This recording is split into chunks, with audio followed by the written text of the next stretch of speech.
who was just on the cover of Discorder magazine in Vancouver. Who should we have right there? Amanda Lepore. Who is Amanda Lepore? What can you tell the people about that? She played your Fame Ball. She did. This is Amanda Lepore. She played my Fame Ball. She is so beautiful and so amazing. She performed with Cazwell, who's also a friend of mine, and I'm a huge supporter. And yeah, There she is on the cover of Discorder magazine. I love her. Can I give her a kiss? Yes, you can. Hello, and how you doing? My name's Cazwell. Thanks for coming. So today I'm going to talk about my experience with Lady Gaga. And I was always really iffy about doing this story because I would think to myself, oh, it looks like I'm doing this for clout, or, you know, what's the big deal? You know, it's not like you performed at the VMAs with her. It's not like you have like a duet album together or something like that. And then I thought, because that's my imposter syndrome talking to me. And I told you 2 videos ago, I'm done with imposter syndrome. If I want to say it, I'm going to say it. And not to mention, I think that Lady Gaga fans would really appreciate this. I find the most interesting part of rock stars' life is when they're in that clawing their way to the top stage, you know? So I figured, I'm sure there are people out there that would actually enjoy hearing my personal experience on this. Not to mention, not many artists like myself have the opportunity to actually work with other artists that they admire, and I've been lucky enough to do that a few times, so might as well talk about it. So in April 2008, Lady Gaga had just dropped her single, Just Dance. A lot of people may not know is she was pushing this single for like 6 months before it did any headway. And a marketing company called Fly Life was doing her marketing, particularly to gay clubs and gay press. I've worked with Fly Life a lot because at the time they were connected with my record label and management, Peace Biscuit. Like if there was an artist that had to get pushed, often Peace Biscuit would make the remix package so that all the DJs would have no excuse not to play their song. And Fly Life has also worked with me in my career. So very often my manager would, you know, send me a track and be like, would you rap on this? So when you're doing this often, sometimes you hear kind of iffy songs, but I remember when Just Dance was sent to me, this was before it was even dropped as a single, I was like, oh, this is a really solid pop song. Like, this is actually really good. Like, as soon as I heard it, I'm like, I didn't know who Lady Gaga was. No one knew who Lady Gaga was. But as soon as I heard it, I'm like, I love this song. Yeah, I definitely want to rap on the remixes for this. Now, at the time, I don't even think this was promoted digitally. I think it was only on CD. And I'm gonna find a picture of it. See, I found a picture of it. So at this time, Lady Gaga was playing everywhere she could. And if you worked in clubs around this time, especially a gay club, there are tons of stories about when Lady Gaga had just started out. I performed at this small gay bar in Mobile, Alabama once, and they told me about how when Lady Gaga came through. And everyone always has great things to say about her. So based on what I observed, she was playing any place she could. She was really grinding. At this time, I was working a party called Family in the East Village on Avenue C, and I think either 2nd or 3rd Street. So I told my manager to ask her if she wanted to come to Family and perform the song so we could perform the song together. She was gonna be in New York anyway that weekend, so she did. So I remember that morning I was walking over to sound check and I was hungover, and I was even thinking, oh, maybe I don't even need to do this sound check. I mean, like, it's just a track act, like, but somewhere in the back of my head it said, go to this sound check, and I'm glad I did. So when I showed up for the sound check, I remember seeing Lady Gaga sitting on the stage with her dancers. Now usually when people show up for sound check, they're just in casual clothes. This is immediately when I laid eyes on her, I knew she was a rock star. She was done. Like, I mean, this must be like 7 hours before she goes on, but she was wearing black patent leather pants, black boots, black leather jacket. She had on the sunglasses with all the jewels and shit stuck to it, and her hair was done. And as soon as she saw me, she gave me a big hug. She told me she loved the rap I did on the song and she couldn't wait to perform it. Now, her dancers were there. I remember what they were wearing too. They were wearing gray sweats head to toe, gray sweatshirt, gray sweatpants. I don't remember what color socks they had, but they had what looked like yellow plastic Birkenstocks. And I know when you hear this, it doesn't sound amazing, but I promise you it actually looked kind of cool. The stage was literally a little smaller than a twin-size bed. I said, are we all gonna be on stage at the same time? She's like, yeah. I'm like, do you think there'll be enough room? She's like, yeah, we'll make it work. We're on stage doing the sound check, and I said, do you want me to just jump up right before I rap and then just like bounce right away? And she says, no, I have a better idea. How about after you're done with your rap, I throw you on the ground and I jump on you and start riding you. And I said, we can do that. Sounds like a good idea. All right, I'm in. So I left the sound check. I'm like, this is gonna be a good show. So the show starts. Lady Gaga does 2 songs. The first one she did that disco stick song. And I remember she had remember the pole with the skull that lit up? I was like, I have to say, I immediately admired her ability to conceptualize a look and a show. She took that small ass stage, the size of a twin bed, and she took it just as seriously as she would have taken the Super Bowl. Well, she did take the Super Bowl. She was an artist. Like, it was clear to see. She wasn't just some, like, 20-year-old girl, hey, my parents have a lot of money and I'm just trying to be famous because I have the connections. She took this very seriously. So I couldn't help but admire her for that. Where was I? Oh yeah. So she did the disco stick song and then she ends with Just Dance. I do my rap. She throws me on here. I have a picture of it. She throws me on the ground. She starts riding me. It was very rock and roll. So when the song is over, we have about 200 gay guys looking at us like this. Oh, another club act. I mean, there were a couple applause, but no one knew who Lady Gaga was at the time. She had just dropped the video.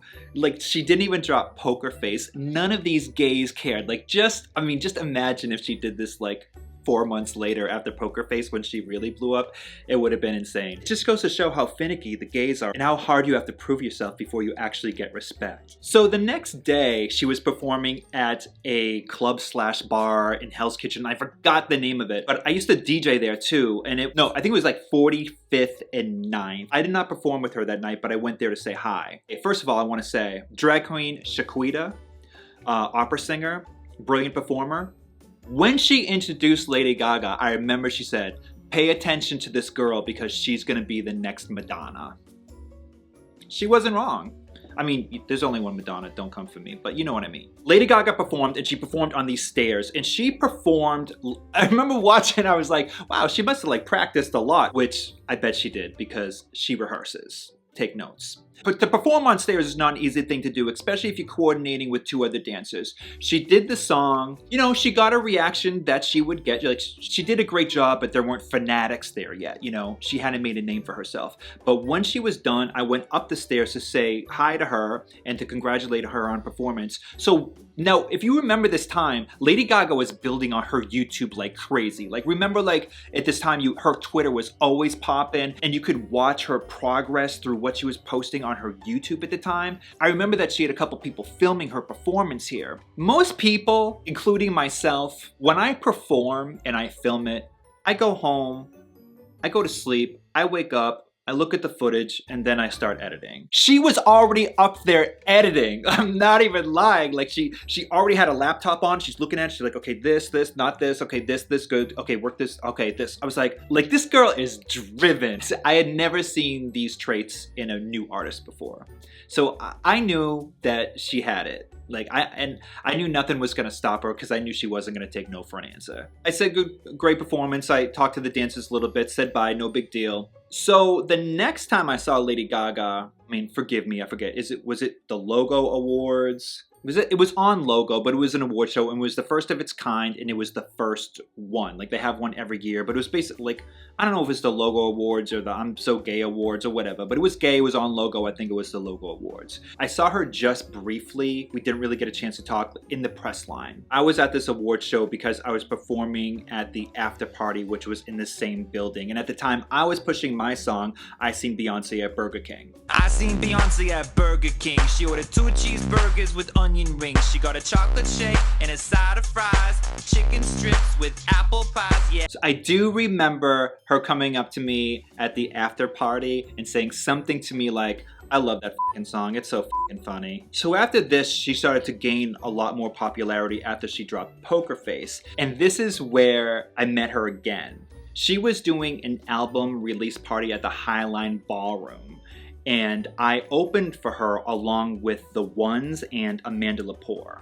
I'll tell you just a little backstory. I was under a lot of stress this time. I remember I wanted to make the performance spectacular, and I think I had 4 backup dancers. I had costume changes, and I was going through it with my boyfriend. I think I'm probably a really hard person to date, especially when I'm in work mode, because my boyfriend's telling me his problems and I'm worried about what socks the dancers are gonna wear, you know? So my mind is focused, you know? Enough about me. So, oh, I didn't even tell the beginning. Okay, I showed up for sound check with Amanda, and the ones that did sound check, we did the sound check. Lady Gaga comes in, of course, done, head to toe. Hair, the sunglasses. She had a leather jacket on again, and she walks in with her manager and she says, oh my God, she gave me a hug, and she said to her manager, she goes, this is Cazwell, he's my favorite gay rapper. Now, of course, there weren't many of us at the time, but that is what she said. I'm just saying.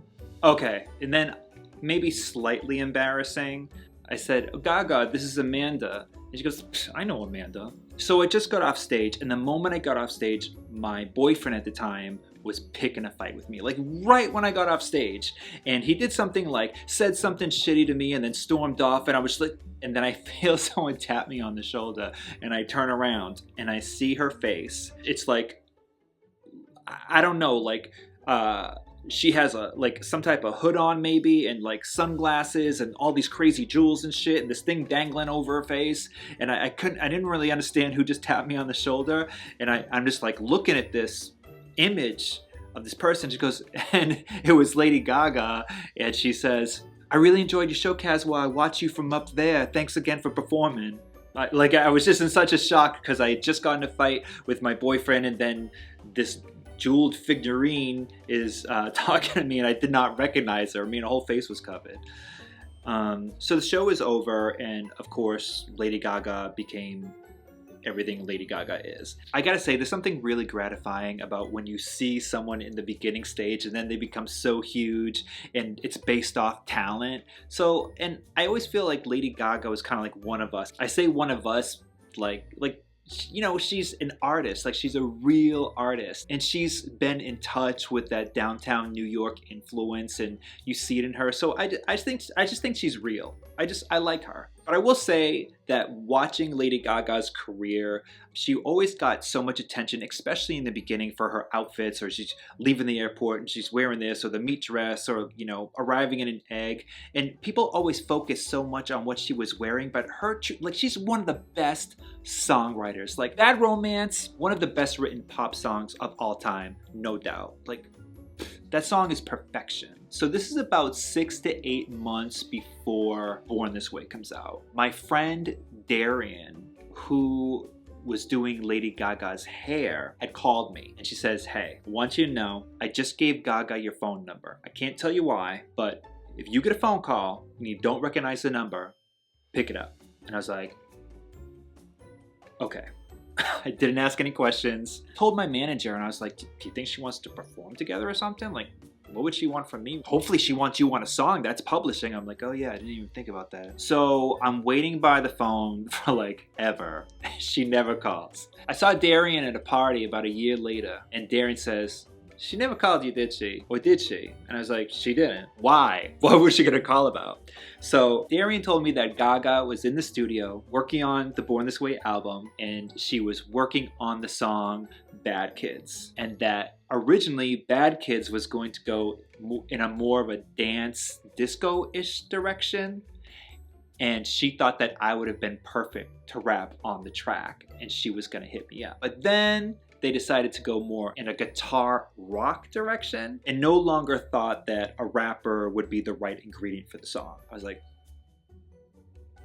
shit. So I actually, just for myself to fulfill my need as an artist, I actually recorded a rap that is on, I put it on one of my mixtapes. You know what I'm gonna do? I'm gonna end this YouTube video with my rap on the song.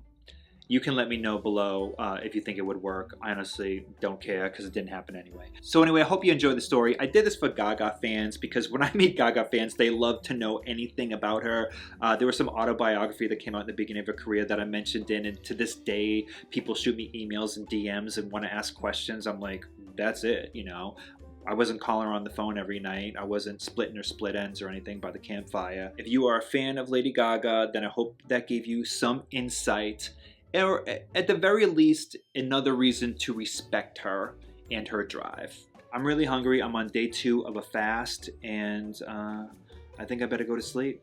so I don't eat. As always, thanks for coming. I hope you learned something. Big kiss. I'm a bad kid, dressed in rags kid, cigarette smoke on a green leather jacket, and I'll get right in your face, down from master place up to outer space. I get shit faced. 366, my crew's a mix, our downtown clicks rock derelicts, chicks with dicks, the edge of 17 like Stevie Nicks, like a white winged dove. I did it, never been loved, admit it. My job I quit it, so I walked out. Now I go dance with my cock out and rock out. I don't know how to be still in the Eastville, Lower East Side till I die. Never had a dime for every time I was alone. I got buy a bus ticket back home.